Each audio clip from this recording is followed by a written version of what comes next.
Olá, seja todo mundo bem-vindo, seja todo mundo bem-vinda. Muito legal ter você aqui hoje. Bem-vindo então ao podcast Matarazzo. Aqui eu trabalho com temas de liderança e gestão e a gente estuda bastante os desafios e as angústias das transições de liderança. E aqui no podcast a ideia é a gente trazer convidados cada vez mais especial. E hoje eu tenho uma convidada super especial para falar aqui com a gente. Ela trabalha com desenvolvimento humano, trabalha em RH e a gente já se conhece há um tempinho e ela vai contar um pouco como a gente se conheceu e como a gente vem trabalhando ao longo do tempo. Aqui no podcast você vai ver também diversos convidados com perfis de RH, agora nos primeiros episódios, e mais para frente um pouquinho a gente vai começar a chamar líderes, líderes que têm aí esse desafio real do dia a dia e vai contar um pouquinho para a gente da trajetória e dos desafios das lideranças, seja de primeiro nível, seja também liderança corporativa. Muito bem, pessoal, então para começar o dia de hoje eu vou chamar aqui a Alê. A Alê é a minha convidada super especial do dia de hoje.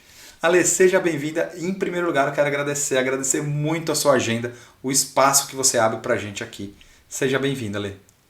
Obrigada, Mata. Eu que te agradeço o convite para participar do Matarazzo Podcast. Um prazer enorme estar aqui com você e dividir toda essa trajetória e o desenvolvimento para os times e para as equipes que eu cuido hoje. Obrigada. Boa. Imagina, eu que agradeço. Ale, me conta um pouquinho então, o que você está fazendo aí? Ah, não, antes de contar. Como que a gente se conheceu, você lembra? Eu estava perguntando esses dias aqui para alguém, faz tempo, né? Como é que foi esse negócio? Mata, foi em 2020. A Bayer ela tem um programa, na verdade, ela tem uma trilha de desenvolvimento para média e para alta liderança, e nós optamos por trazer presencial um treinamento para média liderança. Então, você foi até o site, uma das plantas da Bayer, que fica localizado no estado do Rio de Janeiro, e daí você foi presencial, esteve presencial conosco um pouquinho antes da pandemia, um pouquinho antes do Covid começar. Tivemos a turma presencial e logo depois todo o treinamento precisou ser remodelado, precisamos de muita flexibilidade, você foi incrível, acolheu toda a necessidade de trabalhar aí com a flexibilidade e demos sequência a todo o treinamento e a todo o desenvolvimento por meio das ferramentas aí digitais. Então você foi aí uma das pessoas precursoras junto conosco de uma desenvolvimento de uma plataforma de treinamento totalmente digital. Obrigada por isso. Não, imagina, não precisa agradecer. Foi todo um desafio naquele momento, mas no final das contas a gente conseguiu aprender muito, né? Aprender com as Sim. ferramentas digitais e aprender também como que os participantes, né, iam lidar ali com aquele desafio. Porque no final das contas era um time de fábrica, né? O time dos escritórios estava mais acostumado aí com alguma outra reunião virtual, mas a gente aprendeu bastante naquele momento. Nossa, eles Sim, estavam falando um pouquinho antes da pandemia, né? foi literalmente a experiência do learning by doing, aprendemos fazendo, literalmente. Foi uma É, prática que tivemos que ter muita resiliência, e foi. como você mesmo falou, o time de fábrica não estava tão acostumado com treinamentos virtuais, eles trabalham em horário de turno, então foi um desafio gigante que a gente pudesse conciliar a agenda de todos, viabilizar equipamento também para todos, no momento em que É. todos pudessem estar acessíveis para trabalhar o desenvolvimento. E um programa muito rico, que facilitava e trazia ferramentas do líder, né? O líder nesse novo contexto, o líder transformacional. Então, era um treinamento que era bastante esperado e necessário para toda a jornada transformacional que a Bayer iniciou há um tempo atrás. Que legal, que legal. E era o piloto, a gente tinha feito um piloto em São Paulo, em Socorro, e era o primeiro que a gente estava tirando do office, né? Levando para Sim, a ponta mesmo, e aí veio, o mundo mudou, né? Lá no comecinho de 2020. É, a gente teve que trabalhar bastante a flexibilidade e a gente teve que trabalhar também um aspecto que foi o learn by doing, como você diz, de tentativa e erro, né? Eu acho que a gente mais para frente até pode falar disso, dessa segurança psicológica que eu e você criamos juntos, né? Junto com a Bayer, junto com a Movendo, que é a consultoria no qual eu estava ali entregando as atividades da Bayer, para que a gente pudesse testar novas possibilidades, né? uhum. Não foi nada muito quadradinho. Às vezes a gente encontra ambientes um pouco mais formais, um pouco mais duros, né? Enquanto a flexibilidade. Fico feliz também pela sua disponibilidade, sabe? Em abrir esse espaço para a gente testar. Foi um momento importante e eu diria que foi um momento precursor. Nós falamos de resiliência, falamos de aprendizagem, mas também falamos de liderança de uma nova forma de treinar.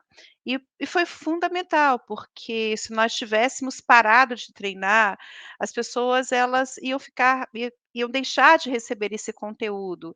E a gente sabe que houve um tempo em que nós precisamos, né, precisávamos ter nos flexibilizado, nos adaptado, né, para todo esse contexto aí da pandemia, e nós não podemos parar, as atividades elas não pararam, a liderança dentro da fábrica ela não parou. Então também trazer esse treinamento para uma liderança que estava vivendo um momento de pandemia, muitas das vezes também tendo que lidar com as suas próprias questões pessoais e profissionais, foi fundamental que a gente desse sequência a esse treinamento para possibilitar o fortalecimento da liderança deles dentro de um ambiente de segurança psicológica. Gosto muito. Gosto muito dessa fala, né? Da meta-aprendizagem, né? Se a gente fala que Sim. eles estão lá trabalhando, estão lá no dia a dia, estão lá na prática, a gente também precisa continuar aqui entregando o que a gente precisa entregar, uma vez que eles não tiveram home office na vida, né? Porque eles estavam lá na linha de produção, né? Foi interessante também. Olha, eu acho que eu nem te contei, mas essa experiência que a gente teve em transformar o que era de um treinamento presencial para vários pequenos encontros virtuais, também me possibilitou a mudar um pouco a minha forma de atuação logo no início da pandemia, porque se você imaginar, a minha agenda era super cheia de viagens, né? De deslocamento. E naquele momento eu morava em São Paulo, na capital de São Paulo, morava perto do metrô, porque o meu deslocamento em São Paulo era diário, ou para o aeroporto, ou para um hotel, ou para um lugar de treinamento, né, dentro do cliente. A gente tinha uma agenda super cheia. Na semana anterior a esse treinamento de Belfort Roxo, eu estava no México. A gente foi fazer treinamento lá no México, eu voltei, fui para Belfort Roxo, e aí o mundo mudou, né? De repente eu tinha minha agenda super cheia e ela esvaziou, né? Então você imagina, no finalzinho lá de março, abril, maio, eu não tinha trabalho, né? E as coisas continuavam aqui funcionando, né? Como para a maioria das pessoas. E aí, Ale, eu montei um curso chamado Formação de Facilitadores Virtuais.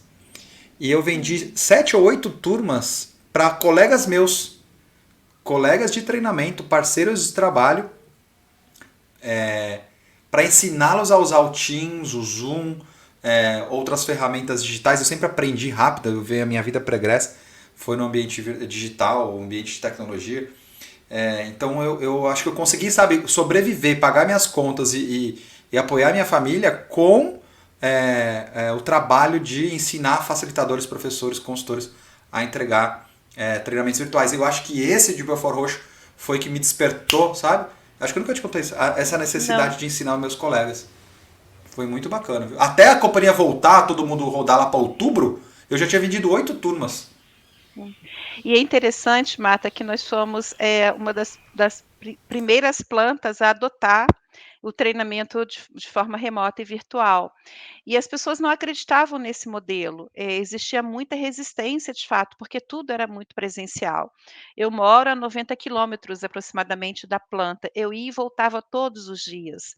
Então, para mim, trabalhar de home office em meio à pandemia, eu continuei acessando o site, eu acessava o site 2 vezes por semana, 1, 2 vezes por semana, de acordo com a agenda, de acordo com a disponibilidade também de reuniões, e ter tido essa oportunidade de revisitar esse modelo presencial, formas de treinar presencial, formas de se conectar remotamente, foi fundamental. Eu diria que a pandemia, claro, respeitando tudo que a gente viveu, todo o luto, todas as dores que muitas pessoas tiveram com a perda dos seus familiares, ela possibilitou que a gente alavancasse e muito toda a forma de se comunicar e toda a forma de fazer acontecer aquilo que é necessário para o desenvolvimento das organizações, né. Infelizmente, aprendemos isso de uma maneira muito difícil e com um preço muito alto, que foi a perda aí de muitas vidas, né, Marta? Muitos, muitos. Obrigado por trazer esse ponto, né? Acho que a gente evoluiu muito, né? Mas o preço às vezes é muito pesado, né? Sim, sim. E a gente também aprendeu a trabalhar de outras formas, né? Nossa, hoje você se vê indo todos os dias assim?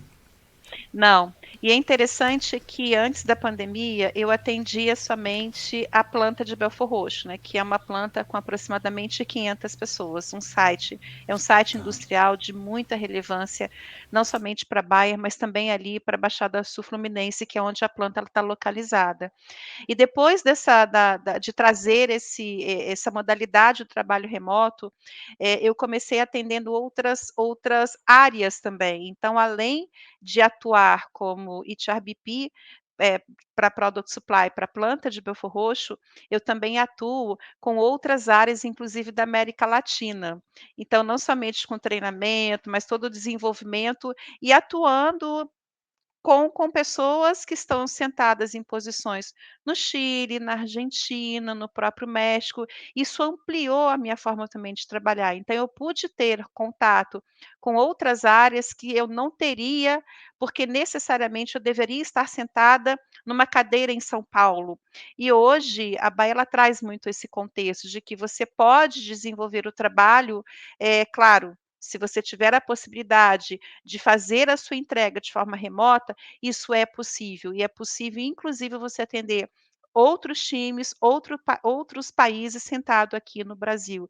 Então, a Bayer também mudou muito. A gente percebeu uma nova mentalidade e uma nova forma de se conectar. Tanto que essa forma a gente está chamando de New Ways of Working, que é uma nova forma de trabalhar, uma nova forma de se conectar.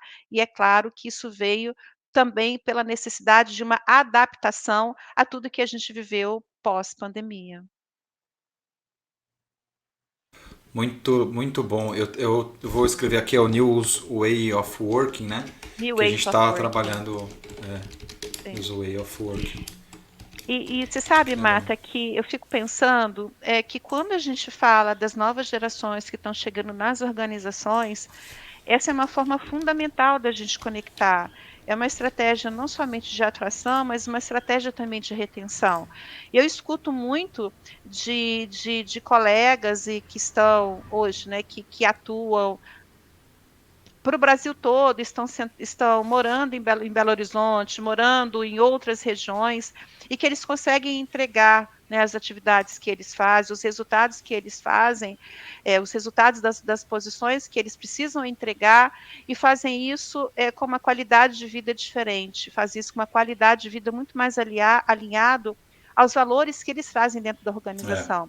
Então, revisitar a forma de trabalhar, revisitar a forma de conectar, também é uma estratégia para você atrair e reter profissionais. Então, a gente está pô, falando de um universo de gerações, e acho que isso precisa ser muito respeitado. Da mesma forma que eu tenho profissionais que estão trabalhando remotamente e que preferem trabalhar remotamente, eu tenho profissionais que preferem estar no site ou no escritório todos os dias, e isso precisa ser respeitado. Então, um grande interessante. desafio nosso, enquanto recursos humanos, é encontrar o equilíbrio, porque existem momentos em que precisa estar presencial, existem momentos que necessita estar face to face para uma troca mais intensa, para uma troca, talvez aí de um team build, de uma construção coletiva, e se faz necessário estar presencial. Mas na grande maioria das posições que não demandam estar presencialmente, como por exemplo uma posição operacional, é possível fazer a sua atividade, a sua entrega, se conectar com as pessoas por meio das plataformas digitais que estão disponíveis, sabe? Muito legal. Nossa, a gente tem um pouquinho mais de 10 minutos aqui e a gente já trouxe tanta coisa bacana que eu até me empolguei e nem pedi para você contar um pouquinho do seu papel atual, né? Mas a gente já viu aqui que você está atuando como HRBP de várias unidades, os sites, né? Não, e eu gostei de olhar esse aspecto do mundo virtual por dois olhares, né? Tem o seu lado de não precisar mais se deslocar 90 quilômetros todos os dias, né? Do interior do Rio de Janeiro até a planta, mas também gostei muito dessa história de que ampliou a forma de trabalho, e acho que a cultura da companhia vem mudando também ao longo do caminho, mas que ampliou a sua forma de atuar, inclusive com times de fora do Brasil, coisa que a gente não via essa possibilidade de antes. Então acho que a gente tem ganhos assim da pessoa, a gente tem ganhos do profissional, a gente tem ganhos para a companhia, e você traz um outro ponto interessante que é essa qualidade de vida, que às vezes a gente não via outra possibilidade. Você cogitava não ir um dia de manhã e falar assim, hoje eu acho que eu vou ficar em casa. Não tinha essa possibilidade, né? A Bayer, ela trazia a possibilidade de você fazer um horário flexível às sextas-feiras e trabalhar de home office às sextas-feiras, mas isso normalmente dentro dos sites produtivos não era muito bem visto. Então, para as funções administrativas, era possível ter um horário adicional à sua jornada de segunda a quinta-feira, e a sexta-feira o horário era de 7h35 a 1h30, e o período da tarde era o que a gente chama de short Friday, ou seja, era possível você ter uma sexta-feira um pouco mais curta para tratar das suas questões pessoais, passar um tempo com a família. Muitos colegas aproveitavam para poder viajar até para a praia, para o litoral, né, para o interior. Isso era muito bem visto dentro dos escritórios e que majoritariamente estavam em São Paulo. Para as plantas era muito difícil essa aceitação. Então, com a pandemia, a gente precisou revisitar não somente a forma de você se conectar, mas também a possibilidade das pessoas mudarem para o interior. Muita gente, durante o auge da pandemia, eles mudaram mesmo para o interior porque tinham muito mais qualidade de vida. Tem, por exemplo, uma das colegas que ela se mudou para Viçosa. A família dela tem um sítio e ela foi com o filho pequeno e foi para Viçosa, porque ali ela É, entendia que tinha a possibilidade dela viver num ambiente de maior segurança, não somente física, mas também psicológica. Isso foi possível, isso foi permitido, porque a atividade dela não era uma atividade que se fazia necessária presencial, mas foi fisicamente. muito fisicamente, mas foi muito difícil, por exemplo, para o pessoal de operação ou para o pessoal de manutenção, que necessariamente a sua entrega demanda estar dentro de um site produtivo. Então, nós precisávamos ter também flexibilização para esses profissionais, como, por exemplo, chegar um pouco mais tarde ou sair um pouco mais cedo. No auge da pandemia, também alguns que tiveram contato com pessoas que, de uma certa forma, testaram positivo, a gente revisitou a forma deles estarem se conectando com a organização. Então, como nós falamos no começo, foi um aprender fazendo, um learning by doing, e que hoje possibilitou que a gente tivesse uma flexibilidade muito maior. Antes da pandemia, eu ia para o site todos os dias, todos os dias. Raramente eu fazia home office. E hoje eu não consigo me imaginar mais indo todos os dias para o site, né? Porque o É. tempo também do deslocamento é um tempo que, de uma certa forma, te permite estar realizando alguma outra atividade, seja pessoal ou seja profissional, junto com a família. Eu comecei a levar minha filha para o colégio, comecei a buscar minha filha do colégio, coisa que há muito tempo eu não fazia, porque historicamente, na minha jornada profissional, eu sempre trabalhei fora do meu município de residência. Então, levar minha filha ao colégio, buscar minha filha ao colégio, era um privilégio que eu não tinha, né? Uma ação tão pequena, mas que isso fortaleceu, e eu te confesso que fortaleceu muito os meus laços com a minha filha, na minha relação mãe e filha, sabe. Foi muito importante esse momento. Que legal, Lê. Eu acho que até a escolha da palavra, né, quando você traz um privilégio, é muito gostoso, sabe? Ouvir isso. É claro que a gente teve um custo alto ao longo do caminho, né? É, E sim, você também hoje tem mais viagens do que você tinha antes, né? Você não vai todo sim, dia para Belfort Roxo, mas você tem você está atuando também. A gente estava em algum momento a gente foi junto lá para Petrolina, né? Você vem sim, bastante para São Paulo também. sim. Então isso também mudou na sua agenda, né? Você não vai todo dia Uhum. mais para Belfort Roxo, mas também ampliou a visita a sites de fora de Belfort Roxo, né? Sim, isso profissionalmente foi fantástico, porque eu pude também ampliar aí eu saí da minha zona de conforto e fui para a minha zona de aprendizagem, né, porque eu Legal. comecei a ter contato com outros profissionais, contato com outras culturas mesmo, quando você viaja para fora, e isso é fundamental para o desenvolvimento de um profissional. Agora, Marta, quando a gente fala de privilégio, acho que também é importante dizer que, eu sei que isso foi um preço muito caro, sabe, então eu não estou aqui dizendo que isso foi um privilégio estar com a minha filha, mas foi algo que surgiu em função de uma pandemia. Então acho que eu tenho muita empatia, e muito mais do que empatia, toda a minha solidariedade a quem a gente sabe que perderam pessoas, né, em função da É. pandemia, né. Eu acho que isso foi um Eu preço também penso muito assim. caro que a gente pagou, sabe. É. Podia ter sido diferente, né? Eu te entendo e eu compro muito essa ideia de que a gente tem os benefícios que a gente colheu a um custo muito alto, né? Sim. E eu entendo essa busca também que você fala por qualidade de vida ou por tentar estar mais próximo da família. A gente fez, né? Aqui a gente fez esse movimento, né? Hoje eu moro no interior de São Paulo, saindo realmente daquela loucura, né? E eu não via outra forma de fazer meu trabalho, sabe, Lê? A gente viajava muito, a gente tinha muita aula presencial. Eu fazia uma outra entrega virtual em razão dos nossos trabalhos de fora do Brasil, né? Eu trabalho com Latam, né? Com América Latina há muitos anos. E já era mais comum a gente poder ter esse acesso com times de fora do Brasil, né? Mas, cara, a gente não imaginava dar uma aula virtual no Rio ou em BH, até mesmo em Petrolina. Então, acho que a gente ampliou também nosso repertório, né? Uma coisa importante que você traz na sua fala também é essa ideia de que a gente vai para uma zona de aprendizagem que exige da gente, né? Exige, é dolorido muitas vezes aprender. Inclusive, talvez a gente possa. Eu vou colocar aqui embaixo, vamos fazer o seguinte: o link desse conteúdo que a Alessandra fez referência, que é sair da zona de conforto e ir para a zona de aprendizagem, que faz referência então ao conceito de segurança psicológica. Então, para quem tiver mais interesse, dá uma olhada aqui embaixo na descrição do vídeo. Eu vou colocar um vídeo rápido que a gente explica um pouquinho sobre os 4 quadrantes da segurança psicológica. Obrigado, Ale, por essa oportunidade.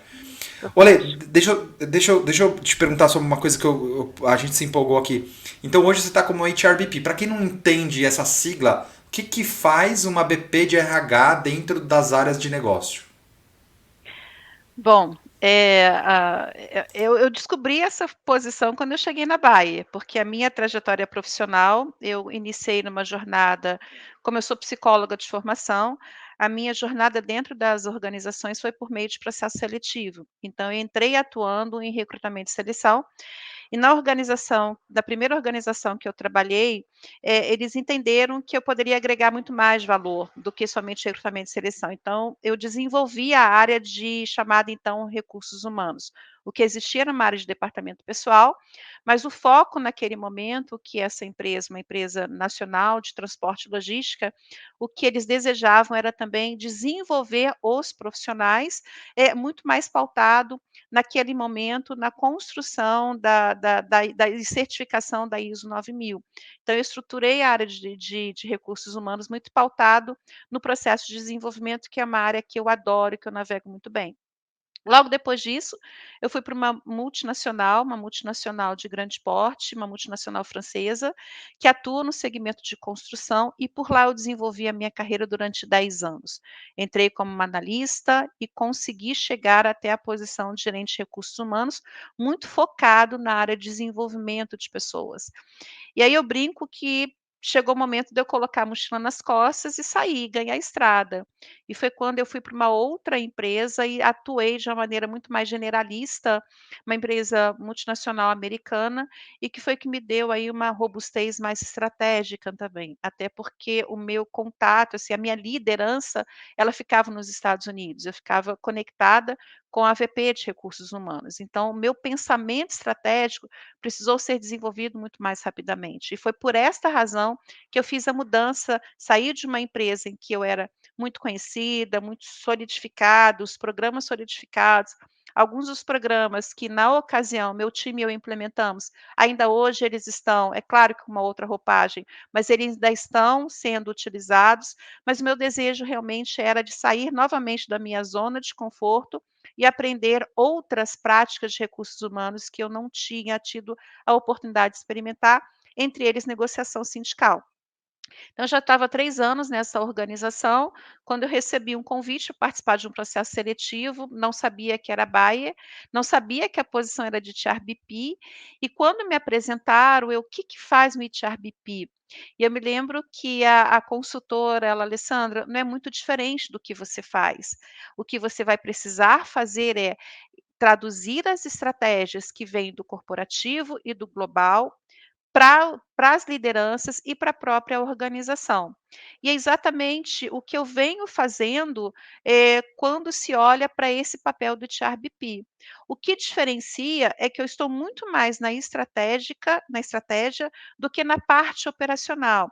Então, quando se fala de folha de pagamento, quando se fala da área de benefício, existe um time especialista dentro da organização que atua cuidando de todos esses processos que fazem com que a vida do colaborador seja tranquila dentro da organização, porque fala de benefícios, fala de salários. Quando se fala do papel do HRBP, o que a gente traduz é estratégia para a organização. A gente atua em parceria com o negócio, atendendo às demandas do negócio e olhando para um universo muito mais macro, que é da estratégia da organização, tanto global quanto corporativo. E dá para você um exemplo, a Bayer há 7 anos atrás, ela iniciou a sua jornada de inclusão e diversidade. Eu estava lá no começo dessa jornada de inclusão e diversidade, e Belfor Roxo também optou por trazer, neste momento, no mesmo momento em que a Bayer Corporativo estava implementando, ela também implementou no nosso site um comitê de inclusão e diversidade. Nós traduzimos aquilo que era estratégia para ações dentro de Belfor Roxo, nos pilares relacionados a gênero, pilares relacionados a deficiências, pessoas com deficiências, relacionados a LGBTQIA+, relacionados a questões de raça e hoje gerações. Então, isso tudo com pilares estratégicos que a gente traduz como ação, respeitando a cultura local, respeitando o timing das pessoas, trabalhando para que esses profissionais eles estejam também no movimento transformacional que a Bayer ela iniciou há um tempo atrás. E a gente tem acompanhado essa jornada de evolução da cultura e dos programas internos.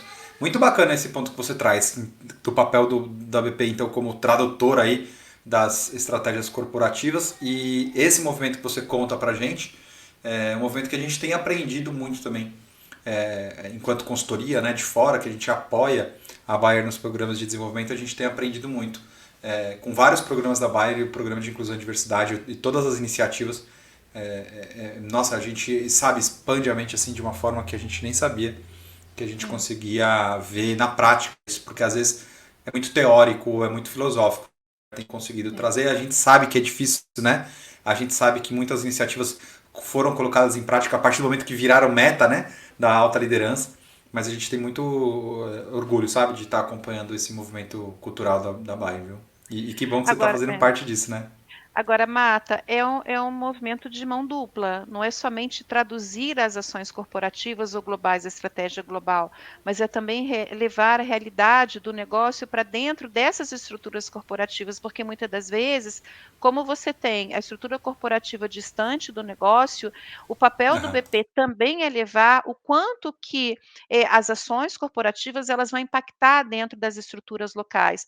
Então, quando a gente fala do papel do BP, ele precisa estar muito conectado com o negócio, para levar as demandas do negócio para dentro da cultura corporativa e vice-versa. Então, não é somente um universo de traduzir, porque isso parece ser algo simples, mas quando você traz ou quando se é apresentado alguma estratégia para cascateamento local, e se isso não faz sentido, ou se ainda não tem uma maturidade para poder absorver, a gente precisa ter uma análise crítica, a gente precisa desafiar, inclusive, o sistema para que ele possa estar muito mais fluido com aquilo que a gente tem dentro das realidades locais, sabe? Eu tenho vários exemplos para te trazer sobre isso. Que legal. Pode trazer se você quiser aí, se você consegue trazer. Eu fico imaginando, né, os desafios que você tem em vários aspectos. Talvez o primeiro é o desafio de você vender, né, o propósito, vender o porquê, vender os motivos de tal projeto. E depois que você vende, talvez o desafio de conseguir colocar em prática, em termos de recursos, de ferramentas, de mão de obra preparada e capacitada tecnicamente para aquilo, né? Você tem esses desafios ou outros pacotinhos de desafios que primeiro é talvez a sensibilização e depois a prática da coisa mesmo? Sim, eu vou te dar um exemplo muito simples e que parece coisa boba. Quando a Bayer ela implementou efetivamente o home office, nós sabíamos que tinha algumas pessoas que não tinham uma estrutura adequada de mobiliário para o home office. Então a Bayer ela fez um aporte financeiro para compra de mesa e compra de cadeira para quem estava trabalhando de home office. E nos sites produtivos, nós tínhamos algumas pessoas que estavam presenciais e estavam no modelo híbrido. Iam 2 ou 3 vezes por semana e os outros dias permaneciam trabalhando de casa.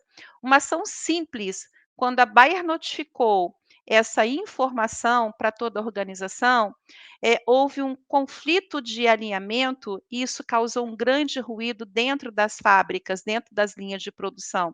Porque como assim? Quem estava trabalhando de home office receberia esse aporte financeiro e quem estava trabalhando dentro das linhas de produções não receberiam nenhum tipo de aporte financeiro. Então a gente precisou parar a estratégia, fazer uma análise, fazer negociações com o sindicato, conversar com o sindicato, representantes sindicais, para que a gente pudesse ter um equilíbrio entre a concessão de quem necessariamente estaria trabalhando de casa e as pessoas que estavam acessando o site todos os dias. Então, isso mostra o quanto que uma ação desconectada com as realidades de planta, com as realidades locais, ela pode comprometer, inclusive, o clima organizacional. Nossa, total. Nossa, dá para escrever um livro sobre isso, vários artigos, né?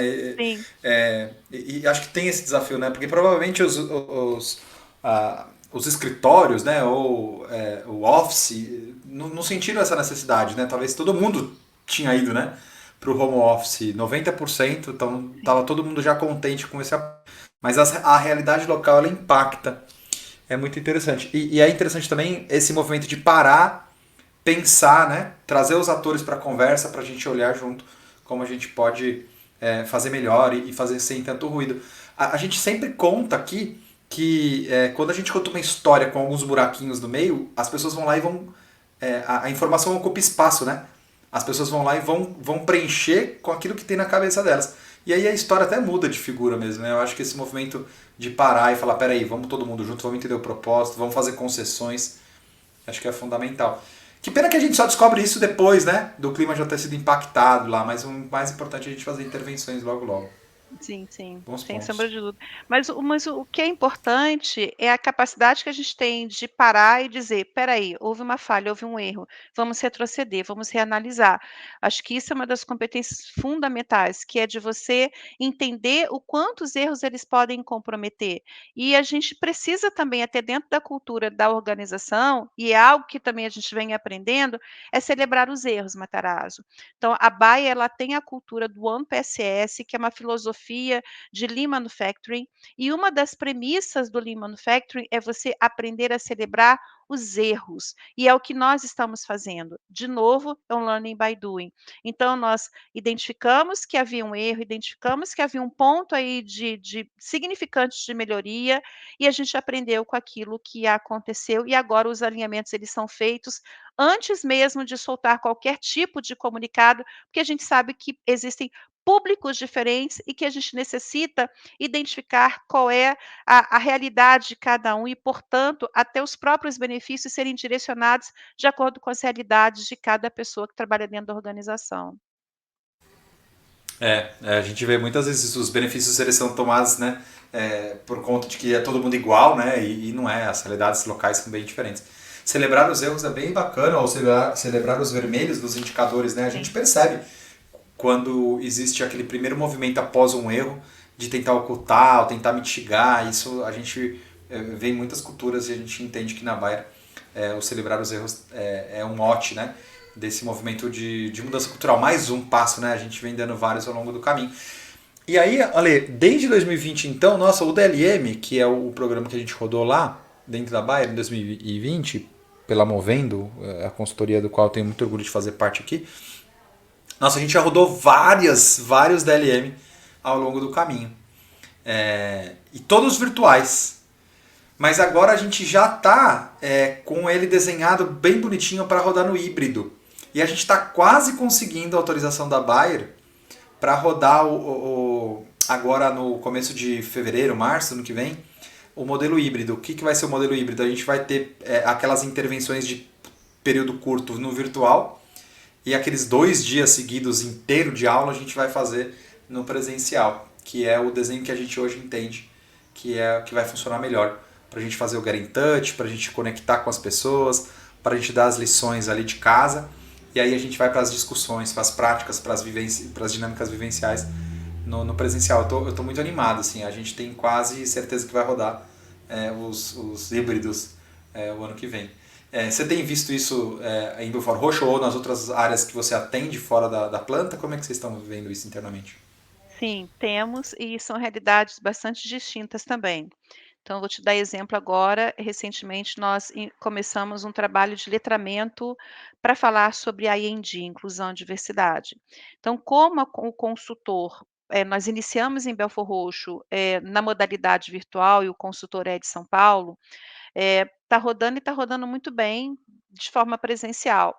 Mas esse mesmo programa, para uma outra equipe que eu hoje atendo, que eu hoje suporto, a opção foi para a gente trabalhar de forma, nós iniciamos ele de forma presencial e vamos dar sequência agora no modelo virtual. Então tem sido uma prática que as empresas elas estão, aderindo. Eu tenho conversado também com outros HRs e percebo também esse mesmo tipo de movimento, e é uma prática que hoje a Bayer adotou e que a gente percebe que também ela funciona. É claro que existem preferências de algumas pessoas para o modelo presencial, mas o modelo virtual, quando você faz as pausas necessárias, quando você trabalha de forma adequada, o conteúdo também ele é muito rico, ele é absorvido. Uma das coisas que eu percebo, Mata, no ambiente virtual é que a gente precisa fazer pausas e que o treinamento ou que o conteúdo, ele precisa ser muito mais discutido do que apresentado. Isso faz com que a conexão entre as pessoas ou com as pessoas, ela seja mais genuína. Se a gente entra com material muito expositivo, o tempo inteiro somente o consultor falando, sem envolver as pessoas do treinamento, esse modelo não é um modelo que dá certo e se torna muito chato para as pessoas. E aí a tendência é de não adesão ou de uma adesão que eu chamo de fake adesão, que as pessoas estão ali, mas elas estão literalmente, respondendo WhatsApp, respondendo e-mail, respondendo qualquer outra coisa, menos estando presente no conteúdo. Então é uma falsa adesão, ao conteúdo que está sendo apresentado. E você mesmo teve a oportunidade de estar com a gente agora, no último mês, no mês de setembro, que nós fizemos um treinamento no Rio de Janeiro, e foi muito rico. E já existiram outros momentos similares àquele de forma presencial. Então depende muito do conteúdo, depende muito da maturidade de quem está também participando e, acima de tudo, da necessidade de você ser criativo nesse ambiente virtual. É, a gente viu isso na prática, a gente aprendeu muito. E eu concordo com você, minimizar a tela ou dar um alt tab é muito fácil, né? Então a gente perde realmente o time aqui. No sábado de manhãzinho, agora no último sábado, eu fiquei olhando para um plano de aula que eu precisava arredondar. Falei, cara, tem muito virtual, né? Então tem muito espaço aqui sem interação. Eu vou quebrar esse pacotinho. Aí alguém me falou assim: nossa, mas não é melhor dar tudo de uma vez depois jogar para atividade? Eu falei, é melhor. Melhor para quem? Porque depois eles vão para atividade e eles nem sabem que eu fiquei falando 40 minutos, né? Então vamos fazer isso aqui em pílulas, né? Vamos fazer ping-pong, ao invés de vomitar toda a informação e depois eles vão lá registrar, não vai nem lembrar, né? Eles vão minimizar e vão responder e-mail. E é um time de uma área comercial do varejo, que vai estar dentro de uma salinha de uma loja. É para ele ser sequestrado ali dentro da área dele é muito rápido, né? Então a gente precisa realmente manter esse ritmo de quebrar os padrões de interação dos times nos virtuais. Muito bom, Lê. Ai, gente, que legal. Eu vou aprendendo tanta coisa. Vou aprendendo tanta coisa. É. E deixa eu te perguntar uma coisa. Fala, pode falar. Não, não, o que eu ia te contar é que, a gente rodou também, sabe, assim, foi tanto aprendizado da gente fazer virtual. Nós rodamos semana de inclusão e diversidade virtual, rodamos programa de saúde mental virtual, sabe. Foram tantas ações que a gente fez. Nós temos hoje até, ioga virtual ou meditação virtual, sabe, que a Bayer traz muito dessas práticas como forma da gente realmente trabalhar a saúde mental. Então foram muitas ações virtuais e para mim acho que o que é importante, e você fala muito isso no DLM, que é a necessidade da gente estar ali presente naquele momento, é o aqui e o agora. Então mesmo que o conteúdo seja muito interessante, se eu não tiver o meu protagonismo de estar aqui e agora e não estabelecer isso como prioridade para o meu desenvolvimento, para o desenvolvimento do meu papel como líder, para o meu desenvolvimento do meu papel como liderado, o consultor ele pode fazer a mágica que ele quiser, mas se eu não tiver motivado pelo desenvolvimento, pelo autodesenvolvimento, eu não vou conseguir estar aqui agora. E é tão fundamental estar aqui agora até para que a gente possa cuidar da nossa saúde mental, né, Mata? Se a gente segura tantos pratinhos, ao final do dia, né, eu brinco que eu me sinto um pato, eu nado mal, eu ando mal e eu voo mal, sabe? Então eu tenho praticado, eu tenho tentado na maioria das vezes, porque não é exercício fácil, estar focado no que eu estou fazendo no aqui e agora, que é um dos exercícios do DLM que você trouxe para o nosso time de liderança e que até hoje eles falam sobre isso, não somente sobre essa atividade, mas a prática do helicóptero, da visão de helicóptero, de cuidar do aquário, são pérolas que você trouxe, ensinamentos que você trouxe que são fundamentais e de uma maneira muito leve e são fundamentais para que eles possam exercer a sua função como líder dentro da organização. Ah, eu adoro, eu adoro. Nossa, a gente entende que quando a gente traz as metáforas da liderança dentro de um programa de desenvolvimento de líderes, vira vocabulário, né? Faz parte do Vira. vocabulário deles ao longo do caminho. Inclusive, você que está aí ouvindo a gente, aqui embaixo você tem acesso ao link de um curso super rapidinho, ali, super direto, que eu tenho lá 5 metáforas da liderança. De uma forma leve, vai explicando os papéis da liderança por meio de metáforas. Eu adoro analogias, metáforas, eu acho que dá para explicar de uma forma super leve. E uma delas é a metáfora do aquário, que a Alessandra citou, e a gente tem, não como tal a metáfora do helicóptero, mas uma parte lá do tradutor e intérprete a gente fala que tem que subir no helicóptero para olhar o tabuleiro desde cima, né? O tabuleiro do jogo inteiro. Eu Boa, já quero obrigado por acessar isso. levantar. Isso eu não conheço, não. Eu quero acessar. Ele é um Vindo recorte, de né? Porque às você, vezes o vindo de programa é você, é muito um conteúdo grande, muito né? rico. Sim, Ah, sim. obrigado. Imagina. E aí a gente espera que com o podcast a gente consiga chegar em mais gente ao longo do Legal. caminho, né? Mais pra frente a gente vai colocar algumas pílulas também Hum. de aulas aqui. Não sei se você está vendo a gente no YouTube ou no podcast no Spotify, mas dá uma olhadinha no canal no YouTube que tem algumas aulas grátis também. Depois eu te passo o link ali. Tá bom, me passa assim. E Marta, é tão fundamental que muitas das pessoas, quando saem da organização, você já deve ter, obviamente, visto essas pesquisas, elas não saem por conta da organização. Muitas das vezes elas pedem demissão é da liderança. Então, É. se a gente não fortalece a liderança, se não traz essa liderança para um papel muito mais humano, um papel de escutar verdadeiramente, de exercer empatia dentro dos seus times e de liderar por propósito, a gente perde muitas pessoas dentro da organização, né? Com É certeza. fundamental esse trabalho. Hoje a gente entende que o investimento em times de liderança das companhias não é um plus a mais extra, não é algo diferente que a companhia está fazendo, é obrigação.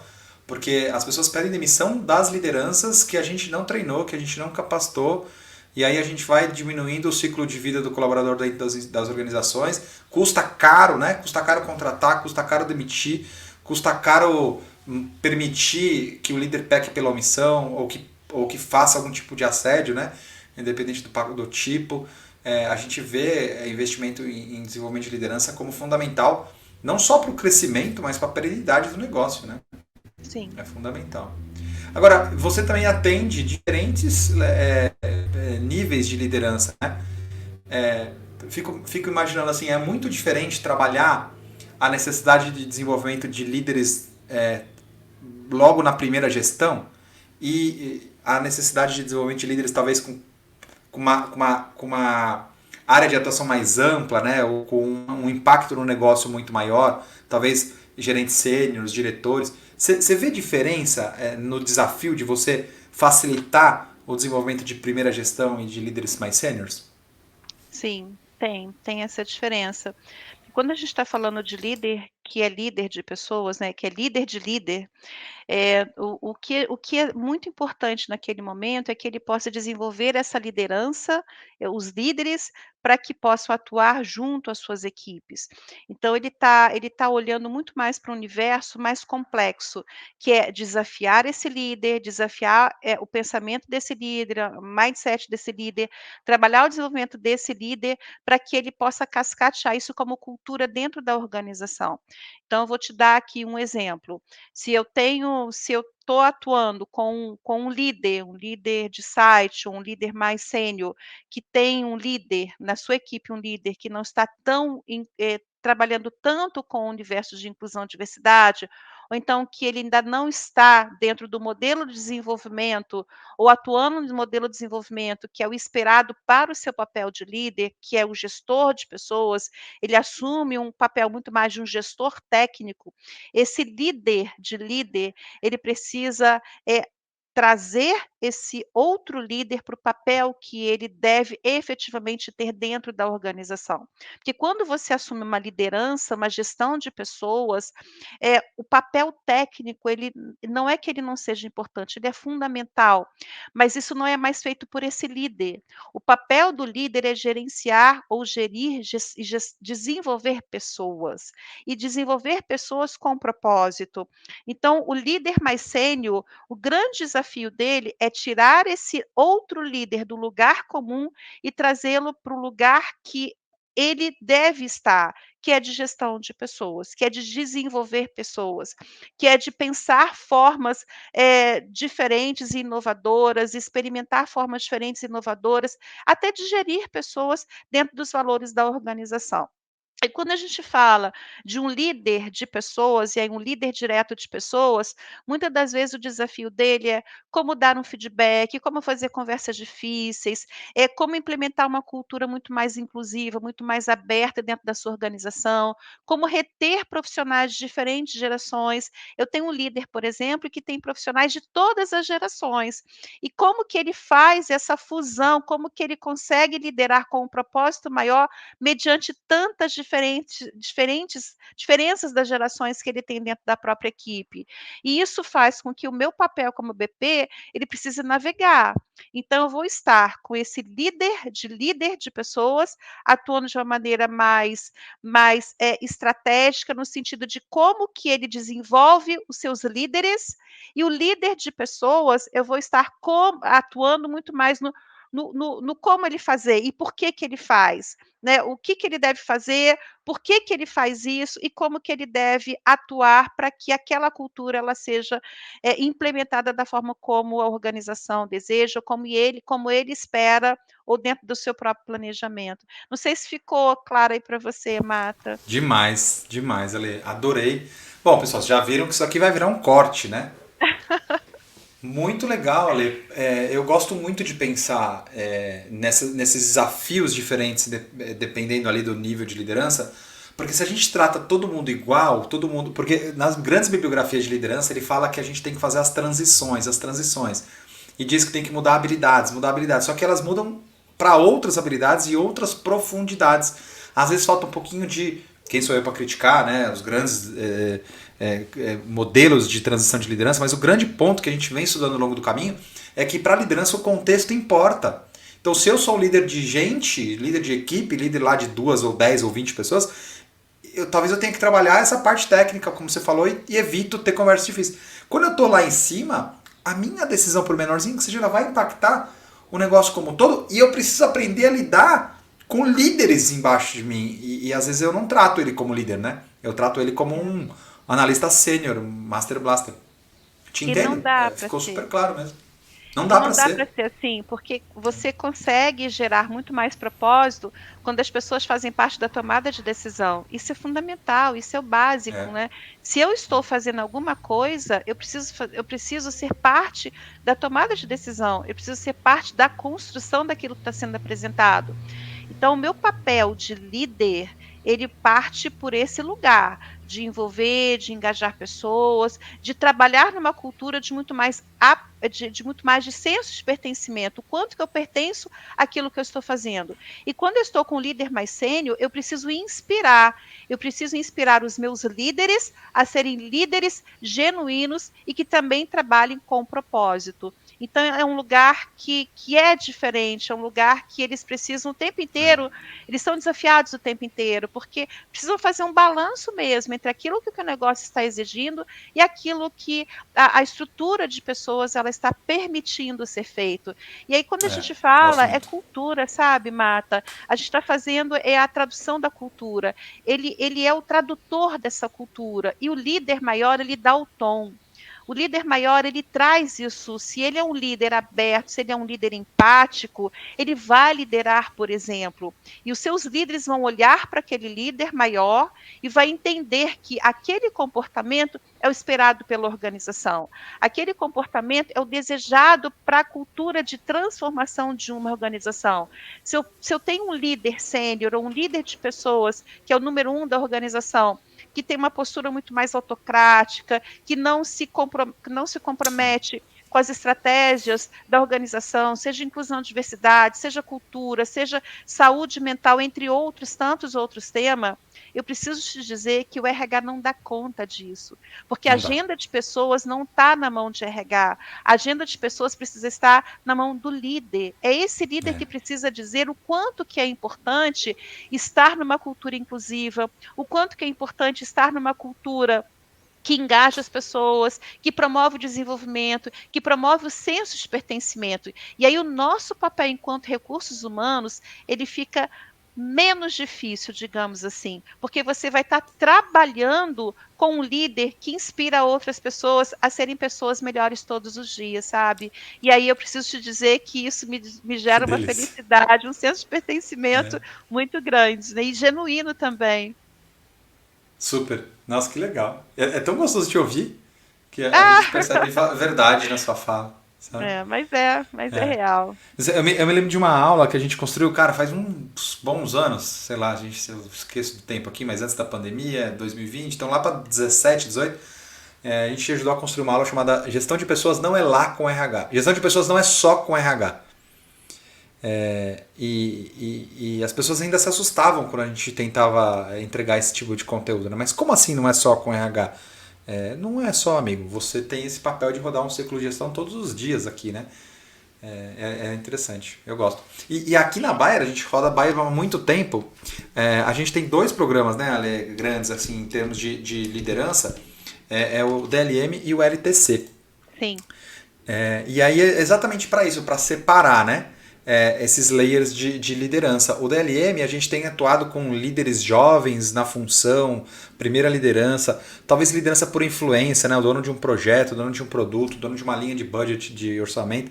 Então o DLM é o Develop Leadership Mindset. Então não necessariamente ser líder de time ainda, pode ser que esteja quase na linha ali para assumir uma posição de liderança ou faz gestão de projetos e as primeiras experiências de liderança. Já o LTC, a gente sim já exige um pouco mais de quilometragem, talvez até líder de líderes é legal aqui, que é o Leading Team Culture, que a gente vai falar muito da cultura corporativa, né? Da gestão do aquário, que é uma das metáforas que a gente fala muito, olhando para os valores da Bayer, né? Então, se lá no DLM é o Develop Leadership Mindset, a gente está falando de modelo mental, aqui no LTC eu estou falando de fazer gestão por meio da inspiração da cultura. É muito bacana essa diferenciação. E basicamente o papel do líder é o mesmo, mas os desafios são diferentes porque o layer de liderança exige dele comportamentos e profundidades diferentes na decisão, né? Muito legal. Marta, você estava falando, eu me lembro quando eu cheguei na Bayer, eu estou na organização há 8 anos atrás, há 8 anos. E a Bayer, naquela ocasião, ela tinha um ciclo específico para trabalhar com mérito, promoção, era entre abril, maio, a gente parava para revisitar quem eram as pessoas que tinham tido uma performance diferenciada ou que já tinham tempo de promoção. Hoje não, hoje é fluido e a gente pode fazer isso a qualquer tempo. Mas há 8 anos atrás, isso era a gente tinha um período reservado para isso, inclusive que você podia fazer essas movimentações dentro de sistema. E eu me recordo que eu tinha pouquíssimo tempo de empresa, e daí quando um belo dia eu cheguei lá no Recursos Humanos, tinha assim, um grupo de 3, 4 pessoas para falarem comigo, não estava com carinha boa, e daí elas vieram falar o seguinte para mim: "Olha, eu fui cobrar do meu líder a promoção, e meu líder disse que RH não aprovou". Aí eu parei, eu falei assim: "O RH não aprovou?" É, o RH não aprovou. Eu falei assim: "Então espera aí, deixa eu vamos voltar uma página atrás. Quem é o seu líder? A verba sai de onde? RH não tem verba para promover. RH não aprova a verba para promoção. RH não demite. Quem faz isso é o gestor, quem faz isso é o líder. Então eu vou pedir para você voltar com o seu líder e pedir para o seu líder dizer o porquê que você não foi promovido, o porquê que você não recebeu mérito, porque o teu líder é que tem essa resposta. Eu não tenho esse poder enquanto recursos humanos. E dali foi um processo de construção para empoderar esse líder para o papel dele como líder. E não foi tarefa fácil, porque eles estavam acostumados com esse modelo mental, de que era muito mais fácil para eles dizerem: "Olha, eu queria até te promover, mas quem não deixou foi o recursos humanos". E atribuir isso para RH. Eu acho que a gente precisa entender que o RH ele vai facilitar o desenvolvimento do líder. E esse líder que precisa dizer para os seus liderados o porquê que ele não foi promovido, o porquê que ele não recebeu mérito, quais são os pontos de desenvolvimento que faz com que ele vá ser promovido ou que ele possa participar de outros processos seletivos para posições que sejam dentro do seu fluxo de carreira, o seu desejo de carreira. E o papel do RH é fundamental nesse processo, que é de habilitar o líder para que ele faça isso com muita fluidez junto ao seu time de liderado. Na verdade eu fico feliz de ouvir que isso já não acontece assim hoje em dia aí, porque a gente ainda encontra muitos desafios nesse sentido. Semana passada eu estava criando aqui cases que a gente vai atuar numa aula virtual daqui umas 2 semanas. E um dos cases o líder classificou lá no Nine Box, né, no famoso Nine Box, que a Né, gente vai trabalhar aí em um momento também. O líder tinha classificado como top em tudo, sabe? Em todas as competências, uau. colocando meta, Master Blaster, entregou tudo nos últimos ciclos. E aí, 2, 3 meses depois, o líder pede desligamento desse colaborador. Mas como, né? Se ele era top, né? O que aconteceu agora? Então me traz argumentos. E o contrário também, né? Ele coloca lá um PDI dizendo, cara, não pode ficar mais, não deu conta do recado, não tem aderência aos valores, não entrega meta, 3 meses depois ele vai e pede uma promoção, né? Pede uma equiparação salarial, pede um aumento de mérito. E a gente tem trabalhado esses cases justamente para olhar o ciclo de gente, o ciclo de gestão, o ciclo de talentos, né? Cada companhia tem um nome, como responsabilidade da liderança que faz a gestão do time no dia a dia. Não é coisa de RH uma vez por ano. Porque às vezes muitos líderes acham que está desconectado, né? O feedback do dia a dia com o ciclo de gestão ali, seja ele semestral ou anual. Não tá, não tá. Vamos trabalhar junto. Vamos construir É. coletivamente uma agenda de liderança que leve isso em consideração. E Marta, é assim, a gente pode parecer, especialmente para quem já está em organizações muito mais maduras, que isso é algo simples e corriqueiro. Não é. Há mais ou menos um mês atrás, eu recebi uma notícia de uma pessoa muito próxima que foi desligada, e ela foi desligada pelo RH. Ela não foi desligada pelo líder. Bom, Então ela não sabia nem por que ela estava sendo desligada. E justamente isso que você bom, trouxe, com avaliações de desempenho muito favoráveis, e ela foi desligada. E o RH não sabia nada. Então, da mesma forma que o RH contrata, né, assim, que o líder contrata, é o líder que precisa participar dos processos seletivos, é, é o líder que desliga. Para os recursos humanos fica somente o aspecto operacional, que é do líder comunicar o desligamento, de trazer o storytelling do porquê que ele está desligando, e esse storytelling ele é, precisa estar dentro dos valores da organização. Ele precisa respeitar, porque afinal de contas, a gente está desligando uma pessoa que tem uma é, história, uma pessoa que tem valores também. Então, portanto, merece muito respeito em cada jornada que essa pessoa tiver dentro da organização, seja na é, contratação, seja no desligamento, seja no seu processo de desenvolvimento, seja no seu processo de feedback. As pessoas merecem esse receber feedback, merecem esse respeito, porque é muito com fácil você dizer, certeza. esse profissional não cresce, mas qual a minha responsabilidade para o não desenvolvimento desse profissional? O quanto que o líder contribuiu para o não desenvolvimento desse profissional? Sabe, Mata, eu aprendi com uma pessoa também há um tempo atrás, que quando a gente olha para algo que acontece, a gente tem, como se fosse uma grande pizza distribuída em 3 partes. Eu tenho o Tá. meu 1/3 eu tenho um terço do meu líder e eu tenho um terço da organização. Então, qual é o meu Perfeito. um terço enquanto líder? Qual é o meu um terço enquanto protagonista ou enquanto colaborador? E qual é um terço da organização? Então, se Ótimo. aquele colaborador ele não está performando adequadamente, qual é o meu um terço enquanto líder? O que é que eu estou fazendo para apoiar no desenvolvimento? Quanto que eu estou construindo de feedback para que esse colaborador ele possa ter a oportunidade de mudar aí o seu comportamento, estar com maior aderência àquilo que a organização espera dele, né? É, Acho que isso é maravilhoso algo esse que ponto. não, assim, a gente ainda não está nesse nível de maturidade, não, tá? Eu preciso te dizer, mas a gente está caminhando para isso, fortemente É, para isso, porque a gente precisa dar espaço para as pessoas também poderem falar das suas dores. E o feedback é o momento para isso, sabe? Não falar não é, somente do desejo de carreira, mas o que é que me impede de crescer? Aonde meu líder pode atuar no meu processo de desenvolvimento? super. Nossa, já fico super reflexivo aqui. Tem tanta coisa. Eu acho que essa parte que você traz é até uma provocação para a liderança que está ouvindo a gente aqui, né? Vamos sempre cuidar do nosso um terço, né? Antes de apontar o dedo para um terço do outro. É, muito obrigado por trazer esse ponto aqui para a gente. E o papel da liderança enquanto tomador de decisão vai sempre gerar uma conversa difícil, né, Lê? Então não adianta só Sim. tomar a decisão, a comunicação da decisão também faz parte do papel da liderança. Isso a gente trabalha bastante.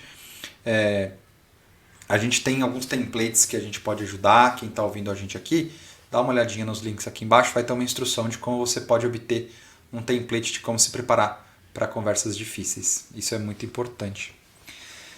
Ale, eu queria ficar até amanhã falando com você. Estamos batendo aqui já o tempo do nosso episódio. Em geral, eu peço um recado final para o time de RH ou as lideranças que estão ouvindo a gente aqui. Não sei se você tem mais alguma coisa para acrescentar enquanto dica, talvez, porque essa parte final eu já adorei, assim, o que a gente tem que fazer ali para cuidar um pouquinho do nosso protagonismo. Mas se você pudesse deixar aqui um recadinho final para as lideranças que estão ouvindo a gente, você tem algum voto aí de energização ou de dica para eles performarem melhor na cadeira? Acho que a gente falou bastante sobre isso, sabe, Marta? Mas no final do dia, são pessoas liderando pessoas. E acho que é algo que também eu trago muito comigo a Bayer não é um CNPJ, a Bayer somos nós que fazemos a gestão da cultura. Então, quando a gente fala da organização, a gente está falando da gente mesmo. Então, o líder, quando fala da organização, ele está falando dele mesmo, ele está falando do quanto que ele pode contribuir para que essa cultura ela seja uma cultura muito mais aberta ou quanto que ela pode ser uma cultura perversa. E ao final do Ó, dia, a gente está falando de pessoas liderando pessoas. Então, portanto, Marta, a gente precisa ter muita empatia, porque, afinal de contas, ao final de tudo isso, o que vai prevalecer é aquilo que a gente fez, né, e não aquilo que a é, gente tem. É o quanto que eu construí nas minhas relações ao longo da minha jornada profissional. E isso sim vai valer a pena lá no finalzinho a gente dizer, eu construí um legado, eu deixei um legado e valeu a pena. O quanto que eu aportei de valor no processo e no desenvolvimento das pessoas dentro da organização e que estão à minha volta também, sabe? que legal. E a gente aprende com todo mundo, né? Com todos os lados. Acho que empatia, acho que é muito importante que você traz.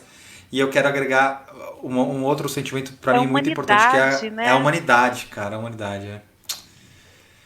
E quando a gente não vê essa humanidade, quando a gente percebe a falta de humanidade, me dá um vazio, sabe? Me dá uma dor, assim. Porque parece que é aula zero, né? Tratar o outro olhando no olho. Porque na hora de contratar, na hora de promover, todo mundo quer correr lá para dar a informação, a notícia, né, o fato novo. Mas as conversas difíceis precisam ocorrer também.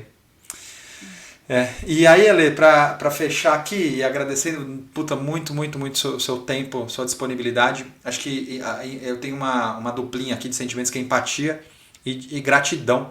E aí eu quero expressar a minha gratidão para você, mas também para o Bjorn Frederick, né?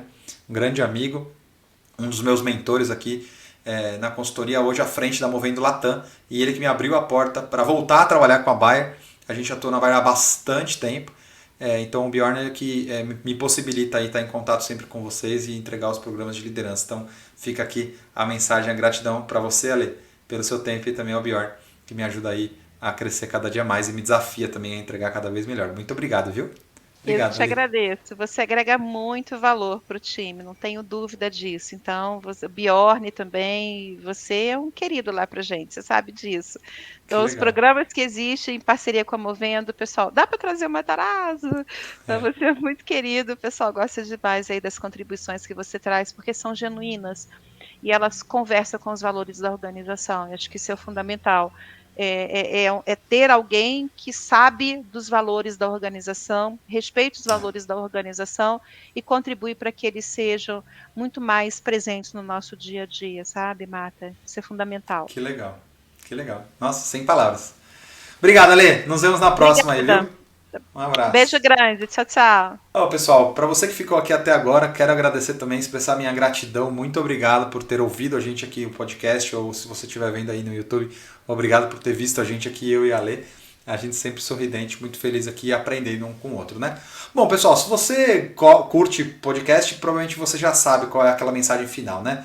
Curta, compartilhe, comente, dá seu like, não sei qual é a plataforma que você está ouvindo ou assistindo, mas tem algum botãozinho em algum lugar da tela. Eu agradeço se você puder me ajudar a fazer chegar essa mensagem para cada vez mais gente, viu? Muito obrigado aí, grato, e nos vemos na próxima, pessoal. Um abraço!